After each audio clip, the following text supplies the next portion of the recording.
ये रिश्ता क्या कहलाता में सीरियल एपिसोड में कावेरी की कड़वी बातों से टूटी अभीरा, अरमान की होने जा रही है सगाई। ये रिश्ता क्या कहलाता है कि लेटेस्ट एपिसोड में मायरा अपनी मां का नाम जानने के लिए अरमान से विनती करती है, लेकिन अरमान गुस्से में चिल्ला पड़ता है। अभीरा जो सब देख रही होती है अरमान को सच बोलने के लिए कहती है।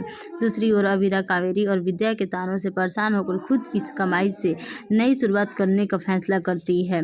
ये रिश्ता क्या कहलाता है कि कल के एपिसोड की शुरुआत होती है मायरा से, जो बहुत प्यार और उम्मीद के साथ अरमान से पूछती है कि उसकी माँ का नाम क्या है। अभीरा भी चाहती है कि अब अरमान सच बता दे, लेकिन गिल्ट और डर से भरा अरमान अपना आप खो देता है और गुस्से में मायरा पर बरस पड़ता है। मायरा की आंखों में आंसू आ जाते हैं। उसे यकीन नहीं होता कि अरमान उस पर चिल्ला सकता है। तो अगर आप लोगों को ये मेरा वीडियो अच्छा लगे तो कमेंट करके ज़रूर बताइएगा। तो चलिए नेक्स्ट वीडियो में मिलते हैं।